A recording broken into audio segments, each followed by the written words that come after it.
So this is week 3, and I would like to start off by going over a couple of things. The first thing I'd like to discuss is the discussion. Basically, everybody's doing okay with the discussion. Most of you are getting your initial post in by Wednesday at 11:59 p.m. Mountain Time, and that's very good, and continue to do that, please. The issue that I want to bring up is that you are also required in your discussion post, and I've highlighted it in yellow so that you can be certain to see this and understand exactly what you're supposed to do. You're supposed to do 2 replies to students, which means essentially, hi Lori, how are you? Are you hearing me okay? Yeah, hey, Bill. I'm just basically talking a little bit about discussions. I'm basically pointing out that everybody's doing okay with the initial posts. I don't have a problem with that, but some people, and I don't know whether you're one of them, some of the people have not been getting the replies in altogether. There's 2 or 3 students that didn't do replies, and I have to dock them points for that. And I'm just pointing out that it is part of the assignment to do the replies. So I just want to make sure that they understand that, everybody understands that by me pointing it out. The other thing is it doesn't specify this, but there's been a number of students that are submitting their replies 18 hours from the deadline, or 13 hours from the deadline, or 8 hours from the deadline. Now, technically, what it says here, 2 replies due by Saturday, 11:59 p.m. Mountain Time, end of the week. So, I mean, I know what it says, but I just want to point out to everybody that, you know, this is a classroom environment, and a discussion is interaction between students. If you submit your discussion topics 8 hours or 10 hours from the deadline, how much time is that really allowing any students to go in and reply to you if they want to do that? And are you really participating actively and properly in the discussion? Right. I personally don't think you are. I don't deduct for that, but I just ask you all to kindly try to participate better by taking a few minutes earlier in the week and putting 1 or 2 replies in. It isn't that big of a deal, and it doesn't take that much time. Yeah, I've already put 2 replies in today. I try to get mine in no later than Monday, so I have the chance and the opportunity to. In fact, I've already been helped this week so far, and it's only Monday, by Princess. So I've been getting A's on all my discussions, and I learn a lot through the discussions, and you share a lot. That's the thing. You're sharing your thoughts with other students in the class. Exactly. And it's like, what's the point of putting your post in? But that's why I try to get it, I usually try to write it Saturday, and post it Monday. Mm-hmm. Because otherwise, there's really no point to it. Well, I mean, Wednesday's not a problem. You still have Thursday and Friday, but the problem I'm having is, that, and it is good that you come in and you do it early. I mean, it's very good. I'm not saying that there's anything wrong with that, but it isn't mandatory. And what I'm complaining about, and it's just basically asking you to be a better student, be a better participant in the course. Just post your replies earlier. Post your replies on Thursday or Friday, sometime during the day or during the evening. It only takes a couple of minutes to log in and write a reply to somebody. It isn't that big of a deal. What I usually do is get on and do my my daily checkpoint, and then check the discussions. I haven't had any problems with the discussions at all. Right. They're not difficult. Nothing is outrageously difficult here. And what I do try to do is I do try to give you at least as much information in my live sessions as I possibly can to make it so that you could do the work. And then if I feel that there's something particular that might be a little quirky or difficult, I create videos that I get to you one way or the other. I'm going to go over one that I prepared for you in a few minutes. once I get done with this. All right. So basically this week, we're just going to be discussing rasterized images and vector images, what they are, what they're best used for, what are the advantages and disadvantages that each one has, depending upon what type of file you're working with, and understand that it applies to both printing and internet usage. All this information is what you're going to be talking about. And just to make this a little easier on you, I put one in here where, I'm talking a little bit about it, but I also supplied a YouTube video. Right. If you just click on the YouTube video, I see that you did, Lori. So, you can see that video basically tells you pretty much everything you need to know at this time about raster and vector art.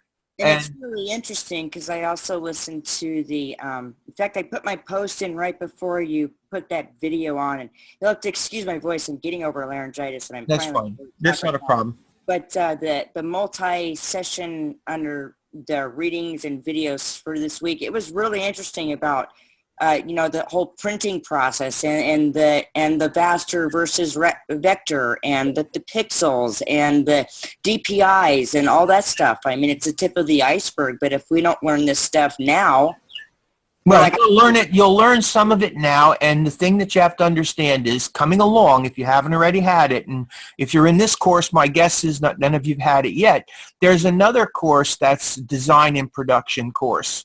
I sometimes teach that course as well. I'm not the only one who does. I mean, but there's another course that's basically focused on design and production for print.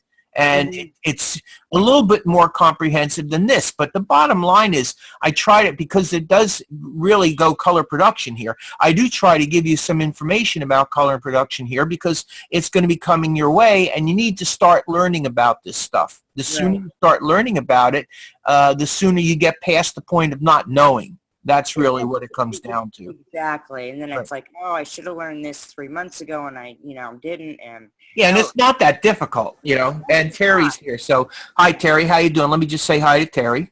Good. I'm fine. Hi, Terry. Hello. How we doing? Everybody good? Yeah, I finally got on. I couldn't get on. Oh, you had some trouble getting on. How's your work going, Lori and Terry? Both you guys okay with your work? I think so, yes. Yeah, I think so. I know that I've had some uploading issues with the zipped files. Okay. Bill, I submitted. We both kind of went back and forth with, because I always put a comment in when I submit it, and after I submit it, I always look at it, but I don't know what the computer's doing. So. Other than that, I think some of my font was off on the... Yeah, but I'll basically give you my impression of what's what with it, and then you can go in and fix it. And sometimes I'll ask you to fix something, and because I like generally what you did, I'll give you full credit for you and just say fix it. Other times, if I feel that you really need to go in and fix something, I'll knock some of the points off and say, fix it, and I'll give you the rest of the points. It all depends on what the condition of the piece, the submission is, Exactly. But I have, I haven't had any issues. The biggest issue is just retaining the information for me, and it's just repetition. Right. But I've had no problems. I've had no complaints at all. I think it's going pretty good for me, and I really, this is the first design class that I've taken that I really have enjoyed and have really gotten something out of and learned stuff and tools and good. Oh, good to hear. Yeah, so it's in the discussion which you missed, Terry. I couldn't get on either. I had to actually copy and paste the URL. Right. It didn't like the that happened last week too, but we were talking about the discussion just real quick and how much I've learned just through the discussions. Right. So, all right, so that's basically, unless you have any questions, that's basically my spiel for the discussions tonight. My big concern is that, you understand that you do need to do 2 replies on top of your initial post. Very important that you do the replies. Replies basically, for those of you who maybe don't quite understand what it is you read something that one of your fellow students wrote, and you respond to it in some way, whatever fashion or whatever way you think makes sense for you to reply to them. Don't just say, oh, good job, thanks a lot, see you next time.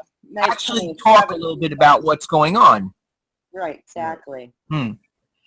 That's it. And just keep in mind that, it does say the deadline is 11:59 p.m., but it is not really good discussion policy to wait till the last minute to just sort of slap in your two replies, because you really aren't participating and you're not giving your fellow students a chance to reply to your replies. And actually, if you stop and think about it, if everybody did that, if everybody waited until 8 hours before the end of the week, and they all slapped in their replies 8 hours before the end of the week, would that really be a discussion?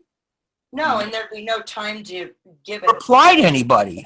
Exactly. So, I mean, that's what I'm saying. Some people feel that, well, I got it in. That's all that matters to me. It kind of indicates to me, I start looking at the students saying to myself, how much do they really care? If they don't care enough to read the discussion requirements and do the discussion requirements, and then, look at it and say, well, how can I make my discussion a little bit better by, actually being a little bit earlier and being more proactive to talk to my fellow students? What kind of impression am I getting, Exactly.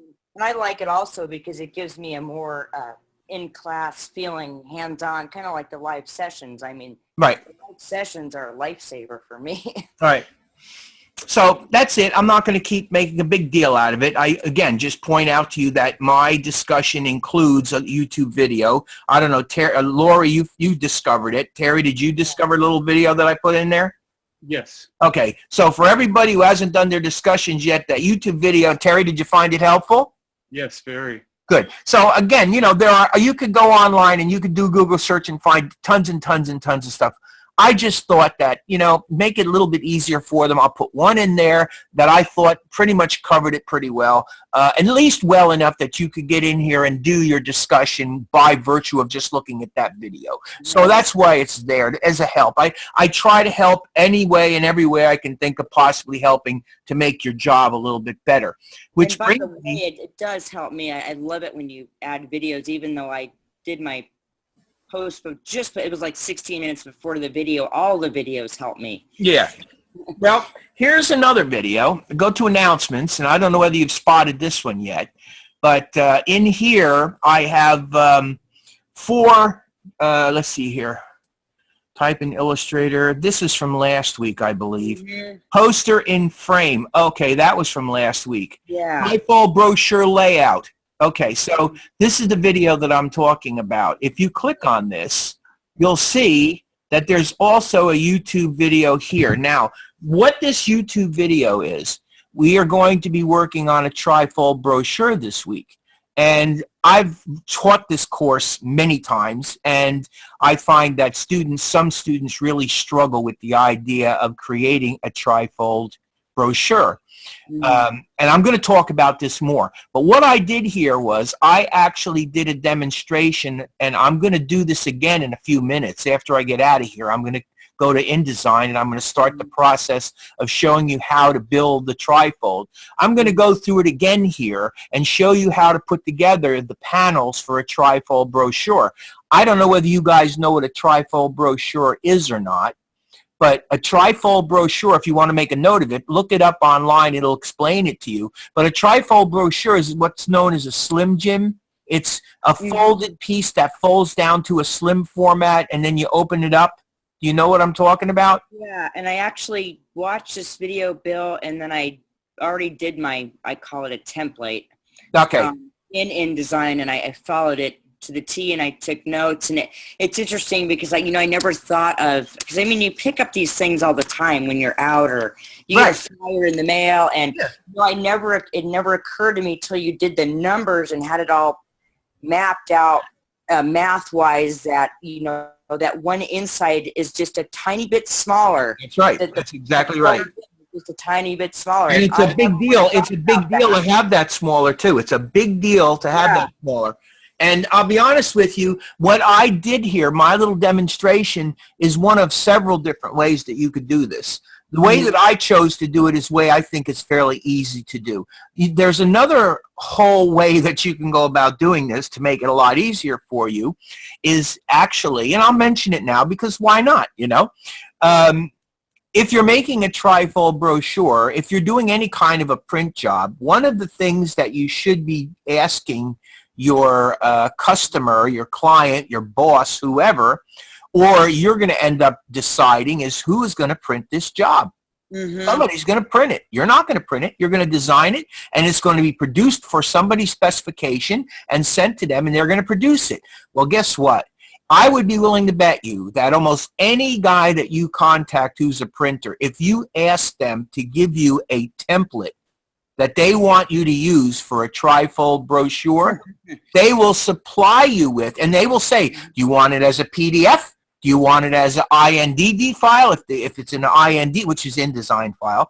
Do you want it as an InDesign file? And they could even give you as a JPEG, and you could put it in. But they can give you a trifold template, and you could use that trifold template. The benefit, obviously, is that it is exactly to their specifications because they created it. All you're doing is populating the panels. Whereas here, we have to create our own trifold, and there's nothing wrong with that. It's just that, again, when you're doing something like this, it's a really good idea very often to just talk to your printer and say, what do you got for me? Do you got a trifold template I could use? And I would be shocked if they didn't have it because, you know, I've said this before, the bottom line is what these printers want to do is they want to get the job printed and they want to bill it. That's really what they want. It's not all about the print job for them. It's really basically somebody's designing this thing, I'm printing it good, and I'm going to bill for it. Quicker I get it printed, quicker I can bill for it. The quicker I bill for it, quicker I get paid. That's what it really comes down to. And these guys do this all the time. So they have everything that they are capable of doing in template form for people who aren't so design savvy, who need this stuff. So I'm not saying you shouldn't be design savvy, but part of being design savvy is knowing when to ask the printer questions. And a lot of times when you want to look for some kind of a template, some kind of a form that you're going to use for a particular print job, especially something a little special like a trifold brochure, it's often a very good idea to simply go in and ask the printer to supply you with one. And as I said before, many of them, if not most of them, have one. That's really cool. So, like, for instance, if I went down to, there's a mom and pop printing shop that does really well in town here. Yeah. And if I said, you know, could I get wanted an eight-fold trifold, I guess that wouldn't be a trifold if it were 8 pages, or multifold. It's a multifold. Yeah, multifold. And say I need it in InDesign and I need a template, they could give that template to me. It's possible. I can't say it for sure. I don't know what they do, and I don't know how big they are. But what I'm saying to you is that in general, it's an option. Right. Oh, and I didn't know that. That's a really good thing to know. And it is the kind of thing that you ask the question. If the person has it, they'll send it to you, because the quicker they get it to you, the quicker you're designing, the quicker you get done with it and get it to them, the quicker they print it, the quicker they get paid. So really, they will help you if they can. If they don't have it, they'll say, I'm sorry, I don't have it. They might give you some assistance technically as to how to put together a multi-fold, you know what I mean, or some sort of a specialty fold, because that's what you're talking about, is a specialty fold. Right, yeah, and I know on the multi-session video for this week, you know, I think she had pages like up to, I don't know, 24 or something like that, and I went, holy cow. Are you talking about a booklet? It was, I think she did the, maybe it was a booklet. Yeah, I think it was, and she was talking about, you know, do you need it spiral, staple? Yeah, that's a book. Actually, a booklet. Right. And I thought, wow, this is the things you can do are endless. And you can do all sorts of interesting things with multifolds, trifolds. Yeah, I call them multifolds because once you get past a trifold, anything that you do is a multifold. You can do different sizes. I've done all kinds of different things, and you know, see, because what you have to realize is this. And let me go quickly to the. assignment real quickly. So you guys got no problem with this. Oh, one more thing. Let's go back to the announcements. For those of you who need to know, the teaching assistant information is also in here for Wanda Bryant. If you need help, I left information as to how you can help get me, obviously. Tomorrow night I'll be here for multi-session. Wednesday and Thursday, or Wednesday and Saturday, I'm in Blackboard. You guys, Lori, Terry, I think, Terry, you came to see me in Blackboard, didn't you? Right. Yes, yeah, Lori, did you ever come in? No, I didn't. I didn't know what times you were in, but I'm in from 7 o'clock till 11 o'clock on Wednesday. Okay. And 7 o'clock until 12 o'clock on Saturday. Okay, so 7 to 11 on Wednesday. Wednesday and 7 to 12 on Saturday. Okay. All right, yeah. I'll definitely be Wanda, there. this is Wanda's information, and again, you can kind of contact her if you need to. Let me get to the assignments real quick. I don't exactly know what I was coming here for. Because now I've talked to something else and I've lost my train of thought. Let me go to Color and Design, Assignment 3. All right, so here we go. Oh, I know what I was going to talk about. Yeah. The instructions, let me explain the instructions here. Okay, first of all, the instructions are that the size of this thing is 8.5 by 11, and it's landscape format. So you know the difference between landscape format and portrait format, right? Right. Okay. So anyway, landscape format. But let me explain something to you. My math was not exactly accurate to 8.5 by 11, and I'll tell you why. I didn't go to the actual math level, and I'll bring this up real quick. I didn't go up to the math level to divide this thing properly. What I did, essentially, and I'll explain why I did this.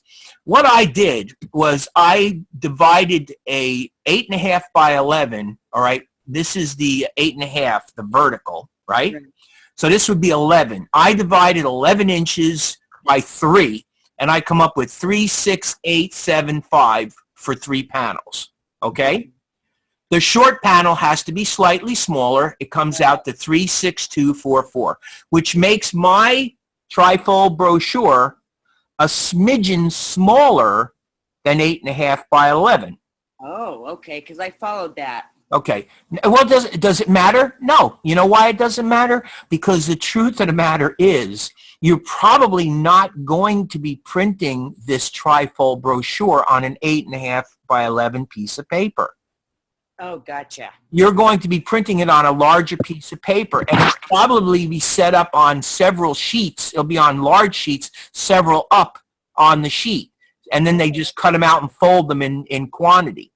All right? So, were you saying something? No, I just said that, yeah, that makes sense. Okay. Right. I mean, if I wanted to spend the extra time, I could do the math properly, and I could make it 11 by 8.5. But what I'm saying to you is that it doesn't actually matter all that much because, again, if this is my trim area here, right there, that black line's my trim area, the edge is the trim area, there's my bleed. That means that I'm going to have images that bleed off this panel 4 ways around probably, right? Right. Okay, so that would mean it would have to be on a slightly larger piece of paper in order to do that. If you're printing on an 8.5 by 11 piece of paper, like if you go to a Staple, for instance, and you had somebody make you a trifold brochure and you printed it out from Staples, you would not be able to bleed anything, because you can't get a bleed on an 8.5 by 11 copier. Gotcha. It doesn't work. So what I'm saying to you is that if you're going to be doing something like this, it'll probably be done in an environment where, you're printing this up on several pieces per sheet, and then they're trimming them out. Okay? And so what I'm saying to you is it won't matter all that much if the panel is slightly short and it's not exactly 11 inches. It's slightly less than 11 inches. Does that make sense to you, what I'm going about here? It makes a lot of sense. Yes. Okay.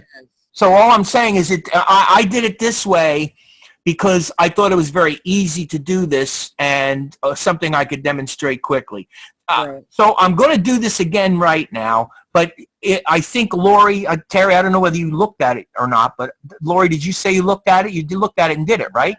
I looked at it and I did it, and I'm terrible at master pages, but this time it made sense how you moved 2 and 3 up to 1. And the only thing that I know I have to be really, really aware of is keeping the pages in order.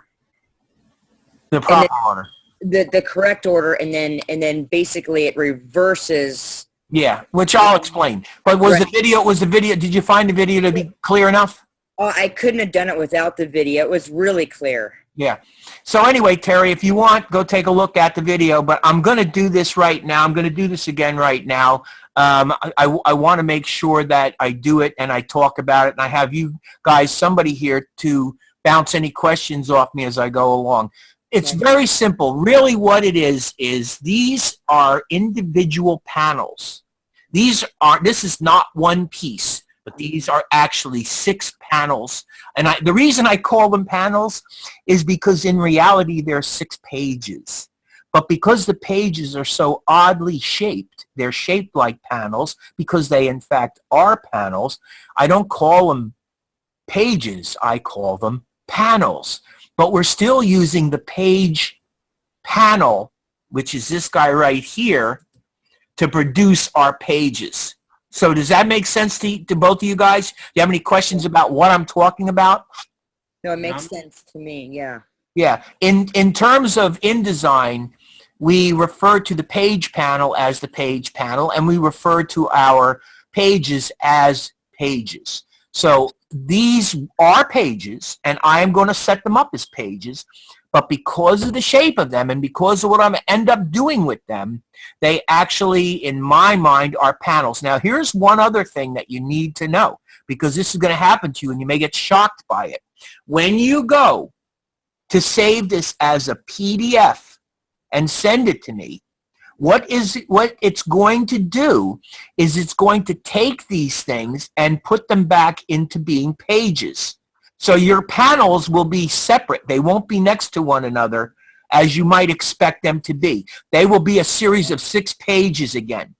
And you're not supposed to worry about that because you will have instructions that will go to your printer, and your printer knows what you're doing, and he'll know exactly how to strip those panels back into place to make your trifold brochure.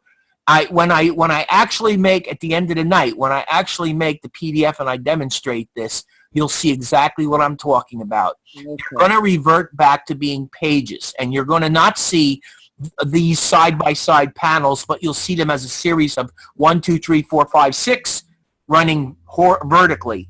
One after another, after another, after another, after another, all the way down to 6. Okay. Make sense?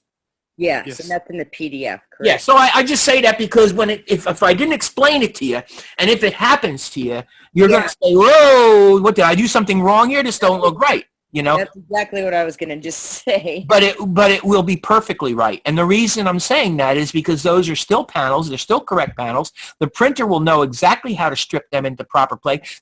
When you send him a PDF, the PDF isn't the final make ready for a print job. That's an intermediate piece of art that the printer uses to go into his process to create what he'll create is he'll create negatives, special negatives or printing sheets that he'll use to produce this. So he'll take your PDF or your InDesign and he'll work it into his processes to set it up for the press. So it's an intermediate step. Does that make sense? Yeah, yes. Actually, right. Pretty cool. Okay, so you got any questions or anything you want to go before I move on? I'm fine. All right, so all I'm going to do here is I'm just going to redo this so that you get a sense of how I did it and you have the opportunity to bounce any questions off me as I do it. So I'm just going to go file new document, all right, because it is a document. And what I'm going to do with this is I'm going to come in here and sometimes you'll see that this is set to facing pages. You don't want this set to facing pages. You want this to be a series of pages. And what I'm going to do is I'm going to set the number of pages to 6. And the reason I'm doing that is because it's a trifold and it's a double-sided print job. So that would mean that there'll be 3 panels on one side and 3 panels on the other side, right? That makes sense, doesn't it? Yeah. Yes. So I need 6 panels to do that. Okay, now all I'm going to do is the orientation is sent to portrait. I'm going to set it to landscape, and I want to make sure that the width is set to 3.6875. 3.6875. 3.6875, and the height is going to be set to 8.5. Okay, now I'm basically dividing this thing up into 3. That's really all it is. It's just taking it apart and making it 3 separate panels. One of them I'm going to adjust and make slightly smaller, and I'll show you how that gets done. The only other thing, I mean, you can have 2 columns. I'm just going to leave this set to 1 column. It gives you specific numbers for the margin. If I'm not mistaken, I believe it's 1.125 for the margins. That's why my margins are set to 0.125, right? And this is linked, so I'm making all of them the same. I need to set a bleed for this, and I'm going to have my bleed set to 0.125. Now, 0.125 equals 1/8 of an inch. So what I'm saying is I get 1/8 of an inch of margin area and 1/8 of an inch of bleed. Actually, I don't like 1/8 of an inch margin. I think my margin should be bigger. But since I'm being asked to do a specific thing, I'll do it. But I'm just going to say to you, I think you need more than 1/8 of an inch margin. But, you know. And then, of course, a slug is optional, but I usually put a 0.5 slug, which gives me some additional white space that's outside the area of the trim. Has nothing to do with the page. All it does is it allows specific space for me to put printing elements on my piece. That's why you put a slug in there. And, of course, again, once I click that, you'll see the slug, because I have this linked, is going to go all the way around. Any questions about any of this? No. You're good? Yes. Okay, you think you could do this, right? Have you done, Terry, have you done it? Lori said you're done with this, right, Lori? Just with, yeah, I mean, I haven't put anything on it, obviously, but You did it, and you did it correct. yeah, and I'm going to go back and make sure that I did it correct. All right, well, that's why I'm doing it now, so that you can ask me at any point. Think back to as you did it. Is there something that I did, or, you know, maybe I'm doing something different? You can, just ask whatever you need to ask. Right. No, I think I got it right. Good. So now all I need to do is hit OK, and it's going to generate that page.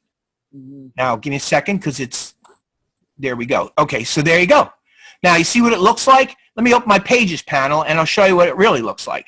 Look, that's what it really looks like. 1, 2, 3, 4, 5, 6. They're pages. That's the thing I want you to understand. These are not panels until I turn them into panels. They're pages. But again, because I am making a trifold brochure, my thinking is that if I combine these together, I then generate something that looks like a trifold brochure folded, you know what I mean? And I can then set up my panels.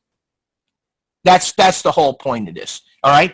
So that's what you're going to end up getting, and that looks familiar, right, Lori? Yep. Then I come up here, and notice that these both are checked right here. So I'm going to start off by deselecting that, and then I'm going to come back in, and I'm going to deselect that. So now you see there's no longer check marks next to allow document pages to shuffle and allow selected spread to shuffle. Right? No check marks, right? Right. Kind of important. Now, really simple. All I want to do is I want to turn these pages into a trifold. And all I do to do that is to click on the page and drag it. I'm holding the mouse, and you see the little icon that appears next to the page, that little quotation mark or whatever the heck it is? See it? Yeah. Once you see that, you let it go, and you see how it's now become a part of that page. They're not really, but they've shuffled to be part of the spread. Right. Easy, right? So if you didn't check those to allow Shuffle, you couldn't do this. Is that correct? Right. It won't work. Well, it just won't. It will refuse to do it. Those two, Right, you need to have these things. You have these things need to be deactivated in order for you to be allowed to move this. What I generally do is I generally just go 1, 2, 3. So I'll now take 3 and I'll move 3 up there and let go. And now I got 1, 2, 3. And if you take a look, suddenly now this thing looks like a trifold brochure already, doesn't it? And I got my areas, my splits or my folds all indicated here. I'm in pretty good shape. I'm going to continue doing this by taking, I got 4 here. I'm going to go 5 next to 4, look for my little icon, let go, and then go to 6, move it up there. And now I have my, what I'll call the outside spread first, and the inside spread second. So this one here, let me double click on that one. There it is. This is, I know I'm on my pages 1, 2, 3.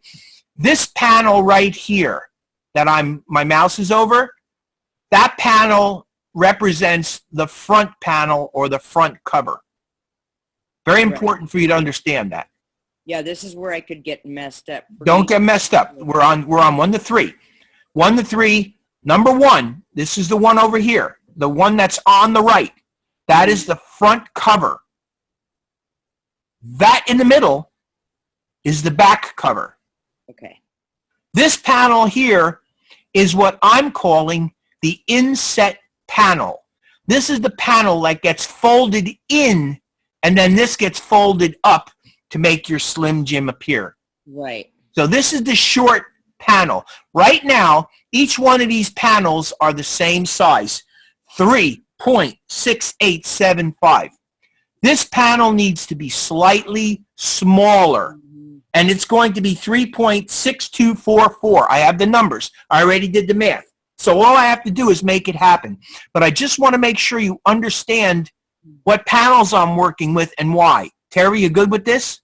Yes. Okay. There's a tool right here on your toolbar called the Page tool. And it's a new tool. They didn't have this a while back. There was other ways that you had to do it. It involved working in here, and it was a real pain in the butt. But now they got this great tool called the Page tool. Watch how easy this is. All you have to do is click that tool and look at that. You see that center panel? That's my number 1 panel. You see how that's already activated? You see it's got the little cursors and whatnot on it? Yes. Yeah. So what I want to do is I don't want to mess with this panel. I don't want to mess with this panel. This is the panel I want to deal with. So I'm going to click on that panel. The easiest way to do this is to understand that I have a width and a height. The height is 8.5. I don't want to do a thing with the 8.5 height. That's perfect, just the way it is.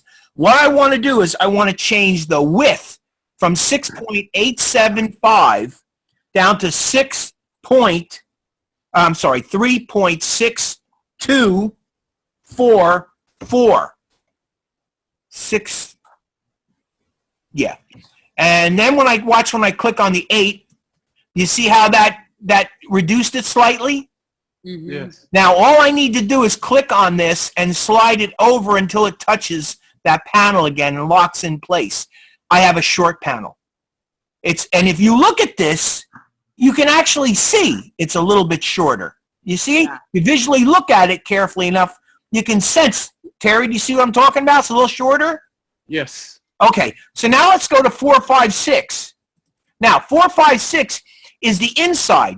That would mean that if we were looking at the other side, this would be the front. I'm not talking about the side we're looking. I'm talking about the back side now. The back side of this panel over here would be my page cover. This is the back page, and this is that short inset panel. Okay? Because we're looking at it on the other side, and that means that the page is reversed. So it's like mirrored. You got it? Yeah. Terry? Yes. Okay, so it's clear what I'm talking about? It's just you're reversing the order of the panels when you flip it over. That's all. I've made a bunch of trifold wallets, so it's the same theory. Yeah, pretty much. Okay. All right. So now what you want to do is you want to make this one the same size as the other size. So what you're going to do is come in here, click on this. Again, you're going to get your tool. Click over here. You're going to leave the 8.5 alone. You're simply going to change this from 6875 to 6244. And then when you switch over to 8.5, you see it also now made it a little bit shorter. I get out of that tool. I don't need it anymore. And if you look at this carefully, I think you can pretty much see, again, this is just a little bit smaller. That's all there is to it. That's it, gang. You've made a trifold. Again, I did that video. The video, it more or less does the same. Does this look pretty much the same? Laura, you saw the video. Does this pretty much do the same thing I did in the video? Yeah, it really does. Yeah, if I don't have problems with it, it's really concise, because I usually struggle with this stuff, and I didn't, so. Okay, well, that's it. That's all there is to it. This is one of the most important parts of the whole thing, because you need to get your panels correct so that you could set up a trifold brochure. Let's see, trifold brochure, here it is. There's my trifold brochure. Let me go to the view menu and let me go to display performance. Oh, and this is another thing. I don't know whether you guys are aware of this or not, but there are different levels of display performance. You have fast display, which looks like that, which I never use. Mm-hmm. And then you got to the view menu, you've got display performance typical display, which looks like this. And it don't look bad, but it doesn't look super delicious. Like, I mean, you look at that Aqua logo, and it looks pretty crappy, doesn't it?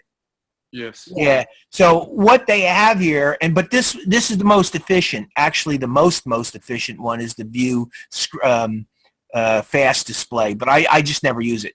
The one that I generally like to look at the project in is in high quality display, because what that does is it renders everything beautifully, just the way that it would look if it prints. As a matter of fact, if you go to the view menu and if you go to screen mode preview, you can actually see what it looks like as a final piece. Okay? Wow. So there's my trifold brochure. Let's go back to the view menu and let's go to screen mode normal. There's my trifold brochure, and as you can see, I've got some up here. You see some score marks up here? Mm-hmm. Okay. Mm-hmm. Those score marks are basically the fold lines, all right? I want you to understand two very important things. Number one, respect your margins. Oh, and by the way, notice that my margin, I told you my margin is not 1/8 of an inch. My margin's bigger. Look at my margin here. I used 1/4 of an inch margin on mine because I like 1/4 of an inch margin when I do it. So here's the deal. This is my front cover. On the front cover, I decided to put a big picture covering the entire front. It bleeds from the right, it bleeds from the top, and it bleeds from the bottom. It doesn't, however, bleed from the left. And the reason it doesn't bleed from the left is because it butts up to the center panel or the back panel. So you don't want that image going onto the back. So it's got to go right up to the edge of that panel and not bleed. Now, if it were a separate panel and you were doing this, the printer has the ability to trim that for you when they set up their make ready as well. But just for your information, since we're working at this, we're not working at this as taken apart pages. We're doing it as a page in unison like this. You need to be aware of that. Okay? Mm-hmm. Okay. So that's what I did. And for me, in order to get something a little nicer going and also to utilize the master pages, because, you know, we're supposed to use a master page on this. Right?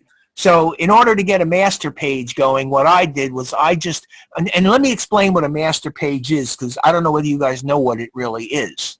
It's totally confusing to me. Well, it's not hard. I'm going to make it real easy for you.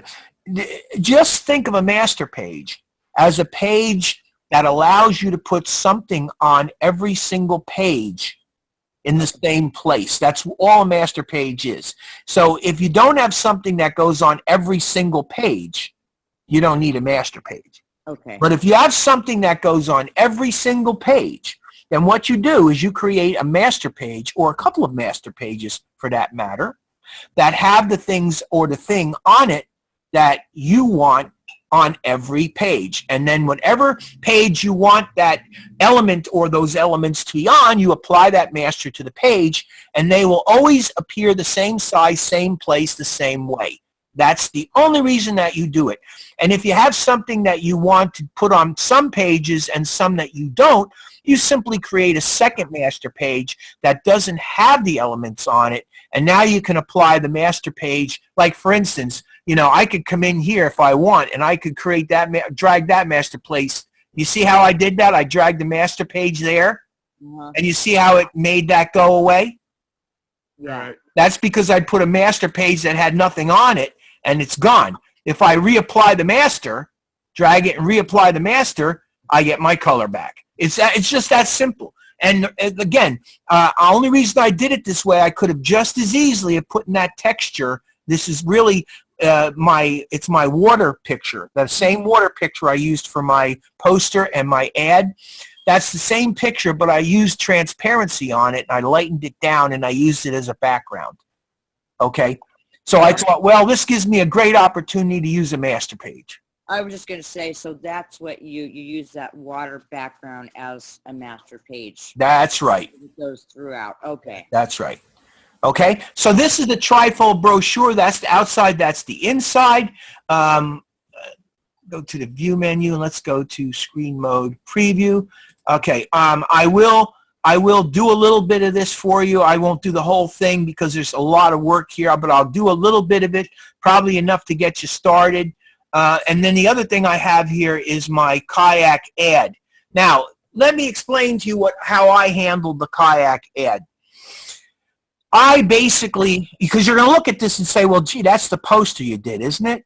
Yeah. And it's not. It's not the poster that I did. What it is basically, if you take a look at the instructions for your ad, give me a second. Your instructions for your ad is that you're supposed to make a document size of 8.5 by 11 portrait, which is what this is. It's an 8.5 by 11 portrait. Okay? So all I did to do this was I went to the File menu, New, Document. I set up number of pages as being 1, and I set the page size to letter, 8.5 by 11, orientation, portrait. See how easy that is? Right. And since I got very little copy to work with here, and my copy is just placed and placed, I don't get into worrying about columns and stuff. I really don't. It's just not worth the trouble for me. All right, so then I set up my margins. The margins, it tells you, is 375. So they want 375. Let's change it to 375. Okay? 375. And then the bleed, obviously, it's the same. Now, this is something else. One of the reasons that they tell you to use 0.125 IN is that's 1/8 of an inch. 1/8 of an inch bleed is a fairly standard bleed that printers use. There are times when a printer will ask you for a greater amount of bleed, but the majority of the time, 1/8 of an inch is plenty of bleed for you when you produce this. Do you know why they use bleed? So it doesn't have a white edge on it? Yeah, if you print something just to the edge of the page, and they're printing 2,000 of these things, they're going to be cutting up maybe several hundred sheets. And try as hard as they will, they can't make these sheets 100% accurate every time they cut it. So if it varies slightly, what will happen is if you don't have it bleeding, you're going to get some of the white showing in places, and it'll look very unappealing. Mm-hmm. So by putting a bleed of 1/8 of an inch around, if the page slips ever so slightly as it's being cut, there will still be image there, and it will look a lot better. So that's why they use the bleed. Okay? Yeah, no problem. All right. So then I hit OK, and now I got my page. All right? So the ad is really simple.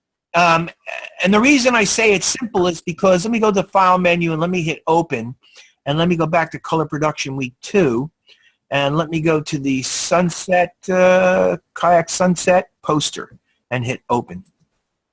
Okay, so now I got my poster open, and you can see basically that I have my poster elements all here. And if you take a look at where's my poster sign? Let me go over here and drag that over to add. Put that next to add if I can. Nope, it didn't do it. Let me see if I can just slide it over this way. There we go. There we go.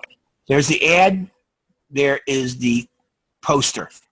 See how similar they are to one another? Mm-hmm. Yes. Okay, so basically what I'm going to do is, this is my ad. So let me go File, Save As, and we'll save this as Bill Ad Monday.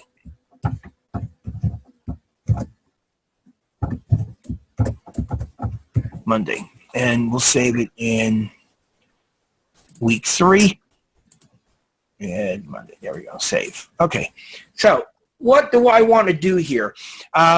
I want to do this as easy as possible. Oh, and by the way, let me go. I'm going to do this because this is fast, and I'll get back to my trifold. So here's your poster.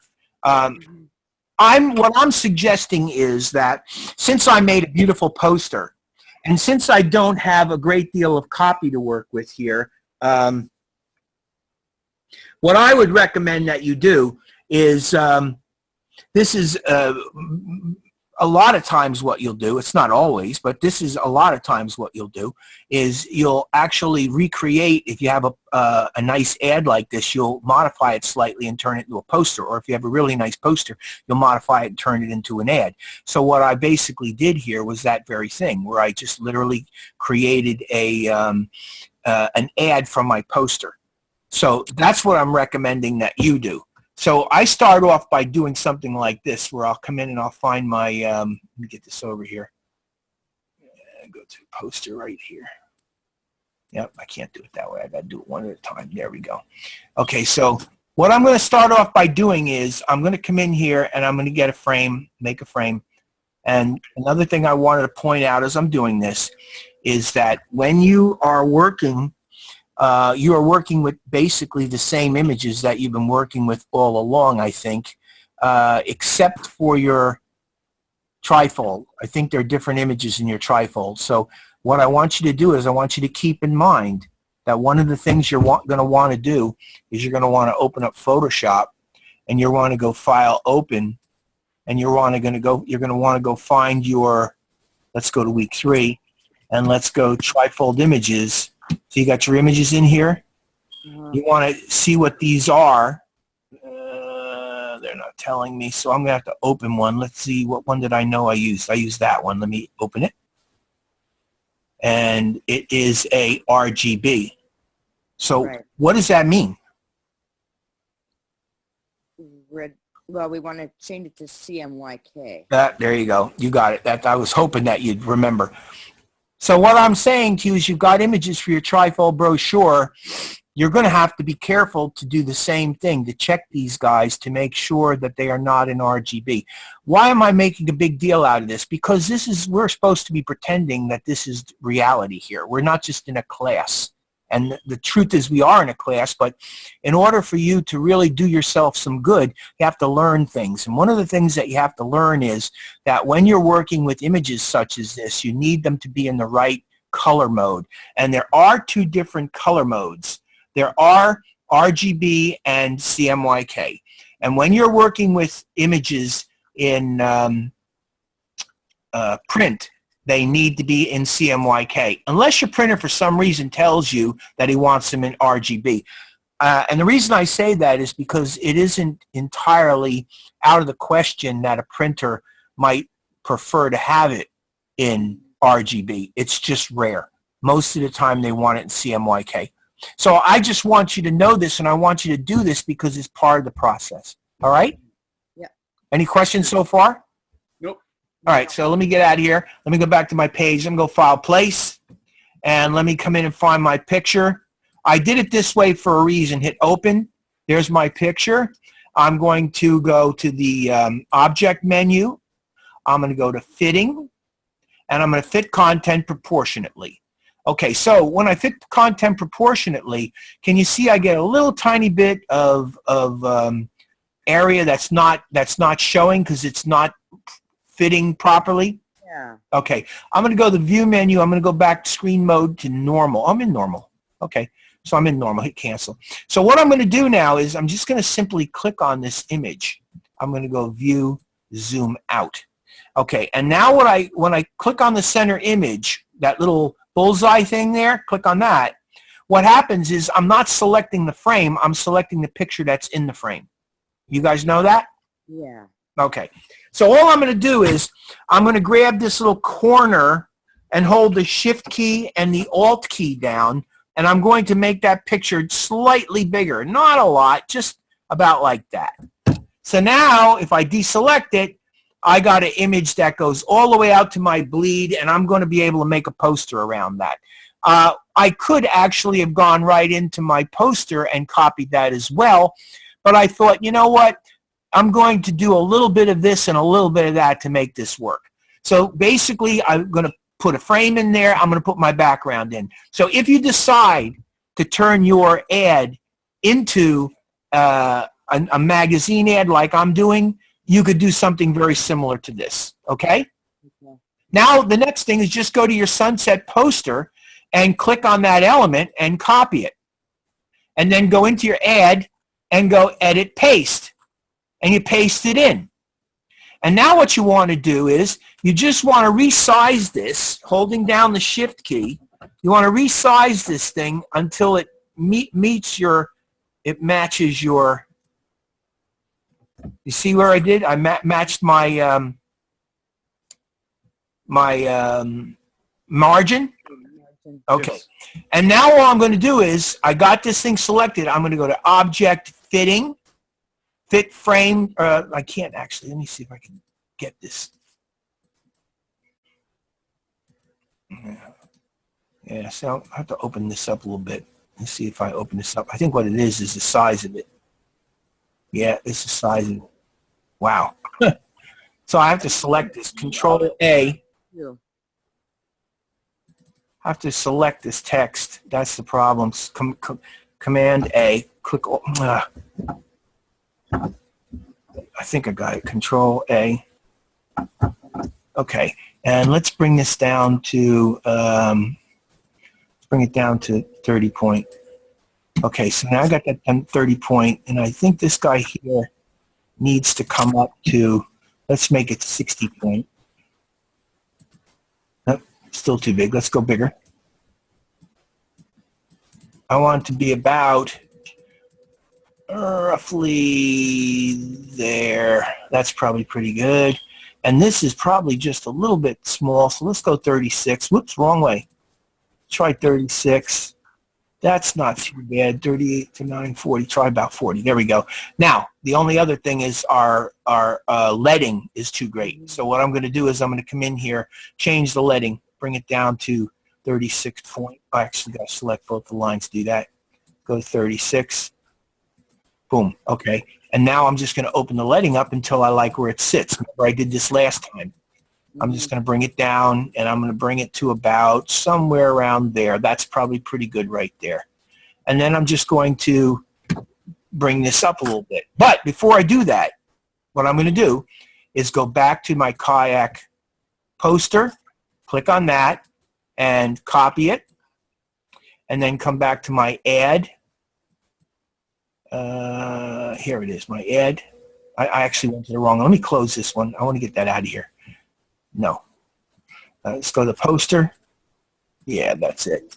Because this is a different size. Click on that. Get it. There we go. Edit, copy. Go back to my ad. Edit, paste. Okay. And again, you can see it's too big. So what I'm going to do is hold the Shift key down, and I'm just going to bring the size of this down. Bring the size down to about there. It bleeds. So actually, this bleeds. So I got to bring it out to the bleed. There we go. There we go. That's it. And then just what I'm going to do is I'm going to bring this in a little bit, holding the Shift and the Alt key, bring it down somewhat so that it's more like that, and then walk it up until I get it about where I want it. Something like that is good. And then I'm just going to move that thing all the way up to the top. All the way up until it's even bleeding off the top. There we go. And now I can take my Sunset Paddle Adventure and I can walk that up until I place that where I want it. which is something like that. Now this is going to go object, arrange, bring to front. There you have it. And I think I have to bring it up a little bit more. I think it went up about like that. That's about where it was. That's good right there. Okay, probably a little bit higher. That's I think maybe actually a little lower. I think that's probably good. There, okay? So you see what I'm doing basically is I'm kind of taking my poster and I'm kind of making a print job version of the poster. And again, you're just basically trying to make it as close as you possibly can. So far so good? Yeah. Yes. Okay. So now what I'm going to do is go back to this, click this, and again, I'm doing this in a quick way. I'm taking this as this is kind of like the easy hanging fruit. So I'm going to select all those, edit copy, come into my ad, and go edit paste, and they're huge. But what I can do is I can set the size of this thing, or I can simply just hold down the Shift key and the Alt key, and I can bring them down in size until I get them to about where I want them, which would be, about like that. That's probably pretty good right there. And then I'm just going to move them down. Move all three of them down. About like that. And go object, and actually I think I made them a little bit smaller if I'm not mistaken. I think I actually made them a little bit smaller. Probably about like that's good. Okay, and now I'm going to click on this guy, and I'm going to go, actually click on the frame, and go object fitting, fit content proportionately. Click on this one, object fitting, fit content proportionately. Object fitting, fit content proportionately. And this one here, I have to make an adjustment on because you can see when I fit it proportionally, it's not working. This one too, I think, is a little bit shy. I'll fix that too. Holding down the Shift key and the Alt key, I'm just going to make the picture a little bit bigger until it fits in the frame. And if I want, I can move it down to get that paddler slightly better. This one, I think, is I think it's off frame. I think we're okay. Let me see. Yeah, it's not. So I need to make this a hair bigger. Shift and Alt, just a tiny bit bigger. There we go. Okay, so there you have this. Then all I have to do is, if I want, I can move these around a little bit and move this guy up a little bit. And I can move this guy over a little bit. Whoops, I didn't hit it right. Like that. Bring this over like this, so it's off frame. And bring this off frame like that. And then I'm just going to take this again and go object, arrange, bring to front. Okay? And if I want to do this, I can bring this up a little bit more, just like that. And it looks pretty close. What do you think? Yes. Yeah. Okay, so this is what I'm basically doing is I'm taking the elements that I've already created and I'm just trying to reuse them. Now, I notice that this picture and this picture look a little bit cockeyed, so I'm going to drag this up a little bit like that. And that gives me a little bit more room down here to maneuver. But I'm going to reposition my elements slightly when I do this. So my next point is to go back to my poster, grab my two lines right here, and copy it, edit copy, come into my ad and edit paste. And again, I'm just pasting them roughly because I'll reposition them. I'm going to try to do this as close to what I did before as I can, but I'm not trying to be exact with this at all. I'm just basically kind of winging it at this point. I'm going to try to get it close, but again, not dead on close. It's not important for me to get it dead on close. That logo is too big for this particular ad, so I'm going to hold down the Shift and the Alt key to make it smaller, about like that is good right there, okay? And then if I want, I can select the frame and go Object Fitting, Fit Frame to Content. And now I have the frame fitting the content, and I can do whatever I want with this. I can move this over here a little bit, and I can move it down a little bit. I can take this guy and I can move it over a little bit, and I can move it up a little bit. Okay, probably too close. That's probably good right there. I might want to actually bring this down a little bit. Okay, and let's go to the view menu. Where are we at here? View, screen mode, preview. That's what I got so far. Okay? Yes. Any questions? You guys think you can do this with yours? No. I mean, you don't have to do this. You can actually, create a completely different ad. The only reason I'm doing this way is because it's a time saver and it is a very legitimate thing to do. And now that I look at this, I might actually move this up a little bit more still. That's probably good right there. That looks much better. I'm saying that this is kind of a time saver, and it is a legitimate way to go because this makes as beautiful an ad as it does. Hi, Princess. How are you? Makes good. It makes as good of an ad as it does a poster. Okay. Sure. I got one thing left to do, and that's to go back to my poster, grab this text, copy it, right? Come back to my ad and go paste, edit, paste. And now I got my copy. Bring my copy here is where I think I'm going to put this copy. I could put the copy down here if I wanted to, but then I got kind of a big hole up there, and I think I might move it up to here instead and then just work on the type because I think it's a little bit big. So what I'll do first is wrap around the pictures. Well, I don't need to do that. I'm going to handle it another way. I'm going to actually check the size of this text because this size of this text right now is 16 point. And I got to tell you something, 16 point type is just great for a poster, but it is not great for an advertisement. 12 point is about as big as you'd want to go with this in a magazine advertisement. And because it's kind of light in that area, I'm going to probably go to 12 point instead of smaller. So I'm going to come down and make it 12 point. And you see right away when I make it 12 point, can you see right away it now fits beautifully in there? See what I mean? Mm-hmm. Yes. Now, what I might do with this is I might change it to black just to make it a little bit more visual.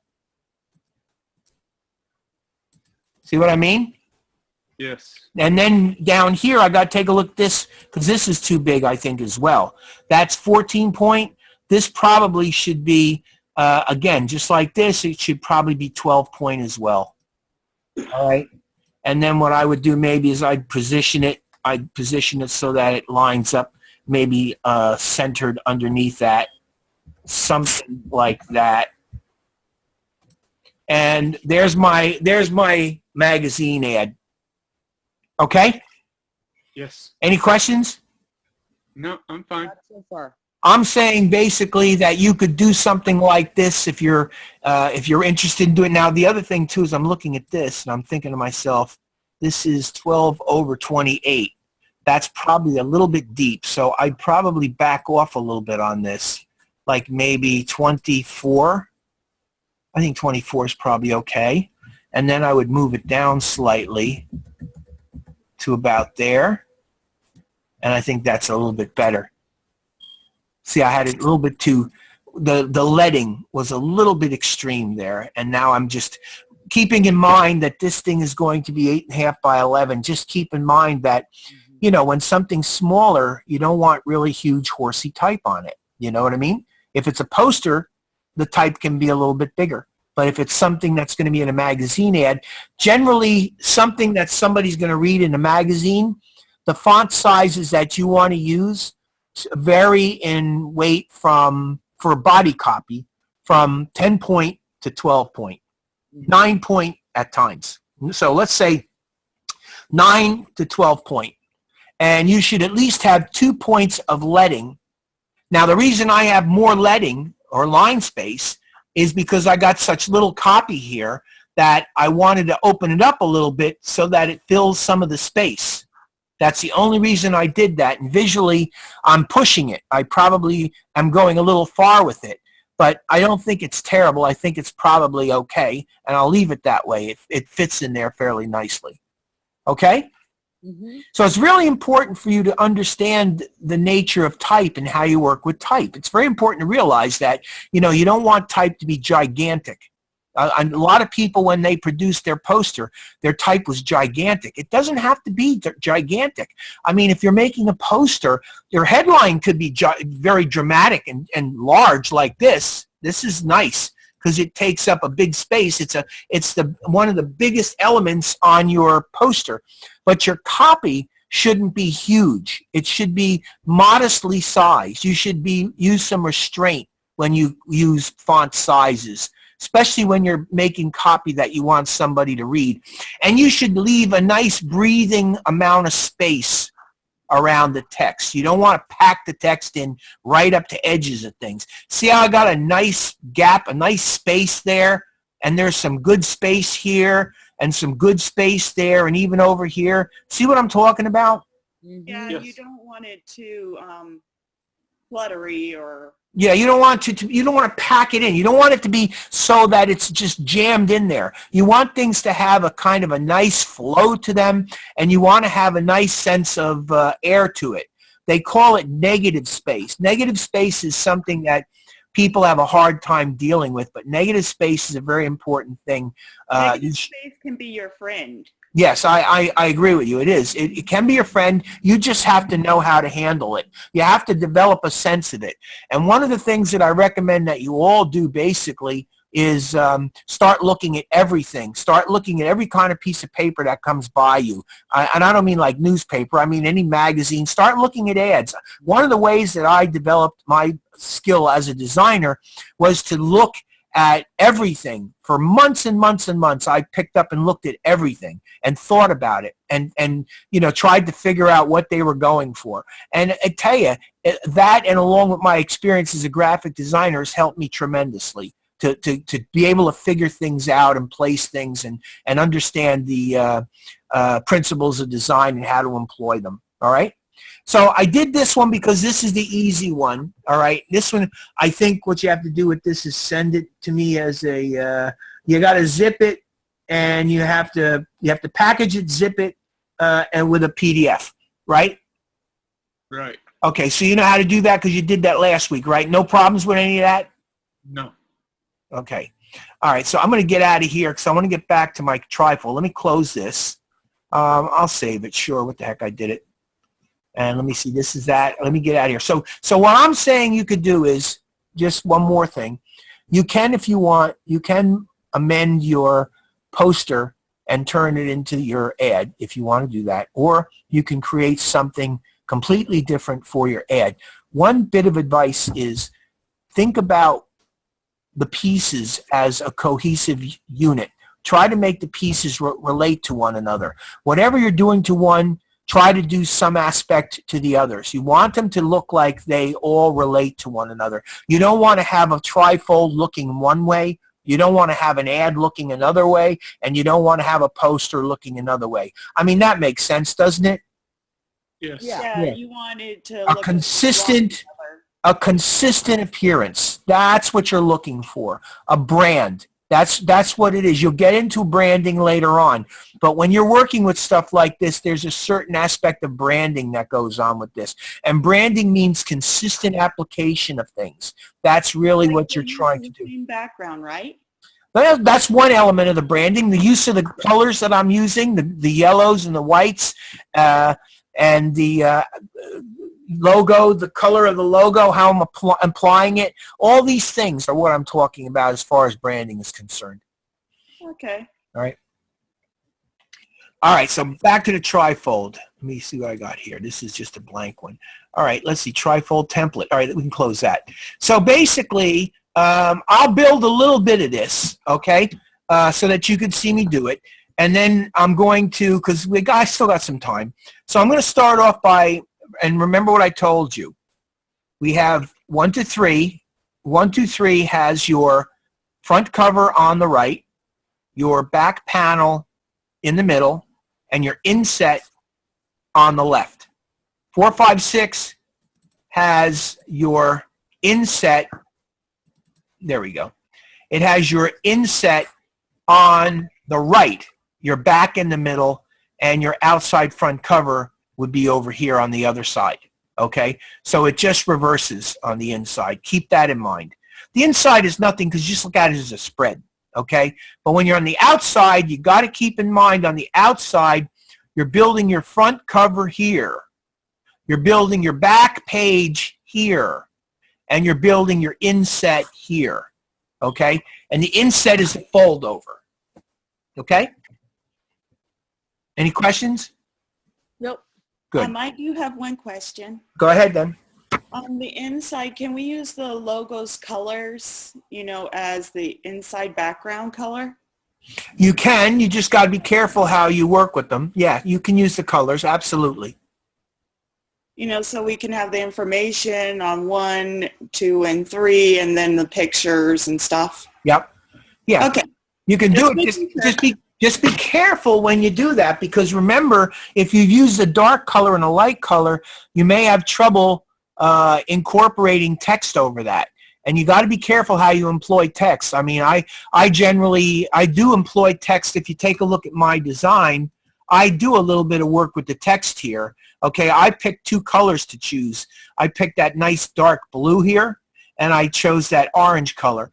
To be totally honest with you, I kind of think the orange color is a little bit dull here.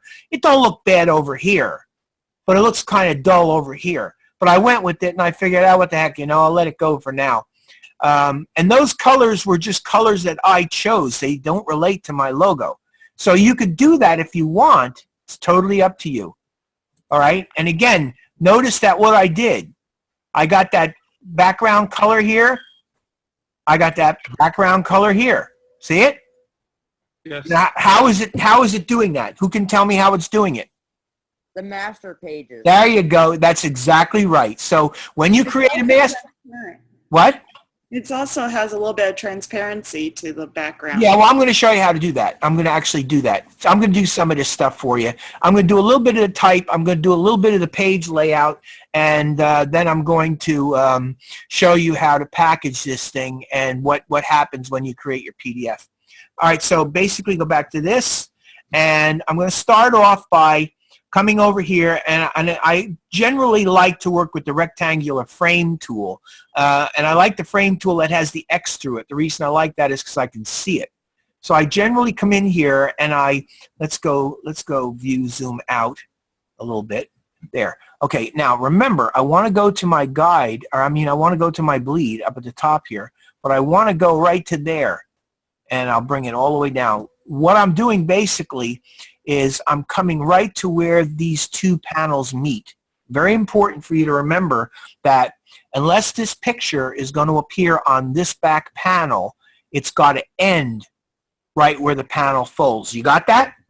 Yes. Right. Okay. This has got to bleed up here because this is going to be trimmed out. This is going to be fold, but this is going to be trim. That's going to be trim. That's going to be trim. So your picture needs to be all the way out here, but it has to stop right on the fold. So I go File, Place, and I'm going to come into my week 3. Where the hell are we? Here we go. Oh, wait a minute. All right, here we go. Week 3. And my trifold images. Remember what I told you about the images there in RGB, right? Right. They have to be converted to CMYK. Are my images in CMYK?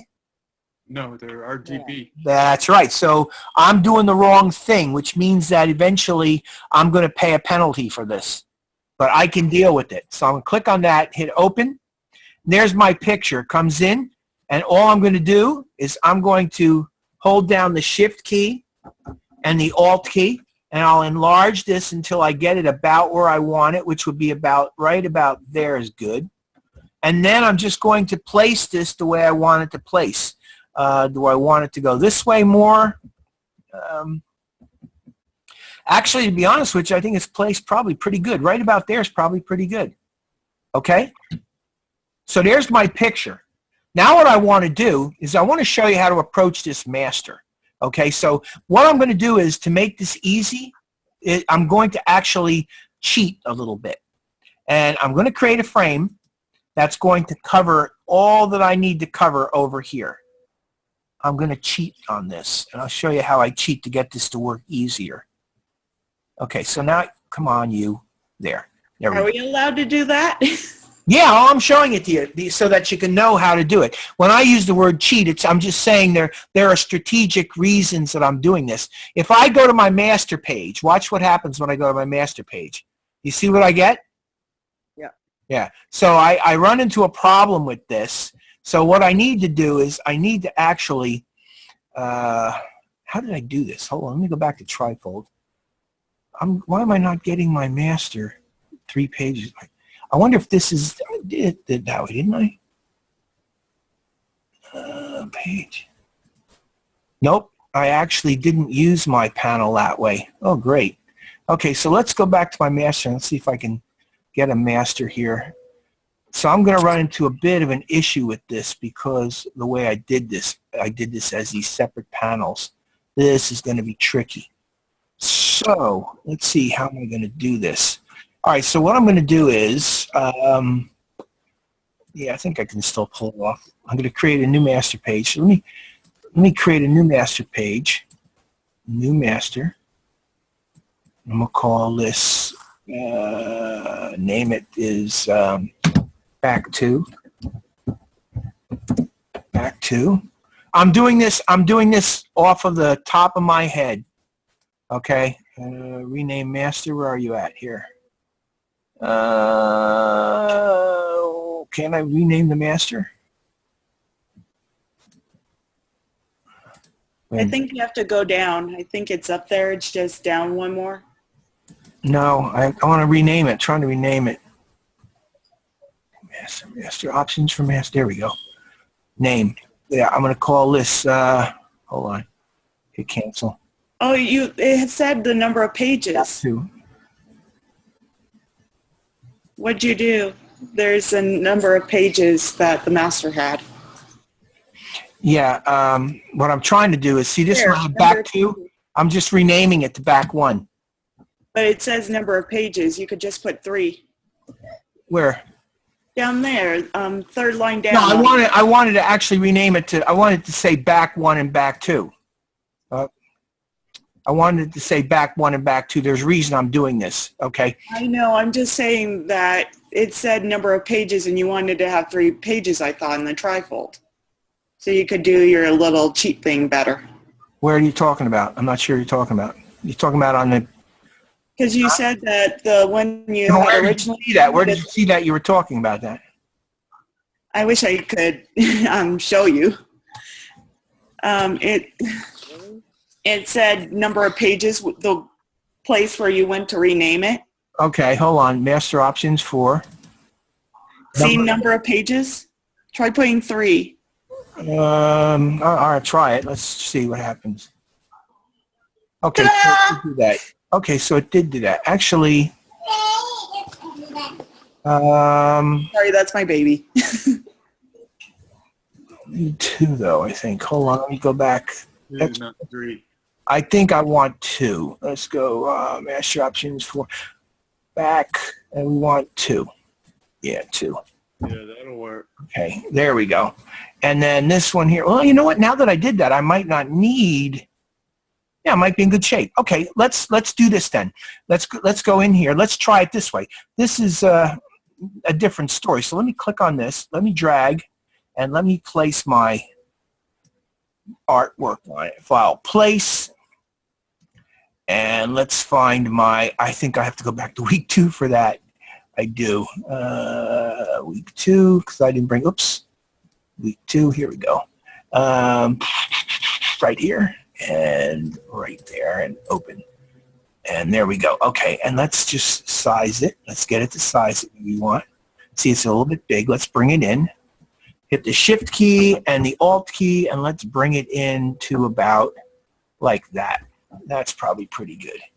Okay, so now we have that, and as I told you, what I did was now this may. I'll have to see how this works because I'm not sure how this is going to work because this is not how I did it.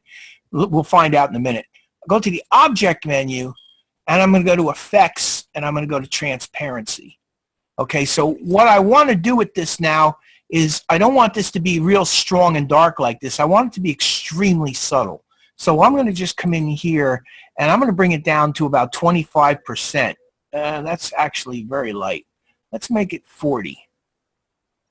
45, 46. Let's start off with 46. Hit OK. All right, now what I want to do is I want to see if I can get this on those pages. So I want to get it on that page, and it looks like it worked. It did. Perfect. Okay, now we go back, and let's go to this one. And I think I want it, how did I have it on the inside? Let me see how I had it on the inside. Okay, I had it like that on the inside. Okay, so let's go back to this and let's see if I can do the same thing on the inside. Click on that and apply it to those two. And there you go. So now if you take a look at my outside, okay, it looks similar. See what I'm doing? Yeah. Oh, and by the way, who is that? Lori? Was that Lori that spotted that I missed? Yes, I think it was. That was a great catch, Lori. I didn't even see that. I didn't even spot that. You spotted that. Very good. This is not how I did this. If you saw how I did this, this is the old template. This is a completely different way. So there's something I even learned because I haven't done this way. That was great, and that worked really well. So now I have that, and I have that, and now all I need to do is look at my trifold. This is a nice blue color in here. So what I'm going to do basically is just come back into here, and I'm going to add a basic shape. Once again, just a basic shape in here. And I'm going to apply a color to it. Let's see if I can get a color. I'm not exactly sure where I got that color from. Where did I get that color from? Let me think for a minute. Probably off of that guy's helmet. So what I probably should do real quickly is get a helmet in there so I could get that color. So let me do that. Let me come in here and let me just grab this frame and let's put that picture in just for the heck of it. I don't even know what size it's going to be. File, place. I just want to get that. Oops, I'm in the wrong place. Well, you know what? I don't care. I'll switch it. Let's go to 3. Go to 3. And images. Where's my guy? There he is. Open. There he is. Okay, so all I'm going to do here now is I'm going to copy this or cut it. Edit, cut. And then go to the right panel and edit, paste. There he is. And let's bring him over here, somewhere about where he's supposed to be. He's not sized right or anything. He's just basically there. Select that frame. And what I'm looking to do is go to the color, go to Window, Swatches. Where are we at here? Let's see where my color is. No, I want swatches. Window. Where are we at? There. And I'm going to grab my eyedropper tool, and I'm going to see if I can find that version of blue.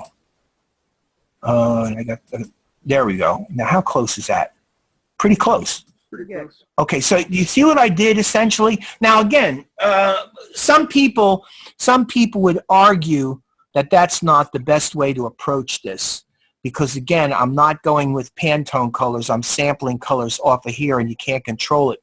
But if you really want to control it, you can come in here and you can zoom in. See what I mean?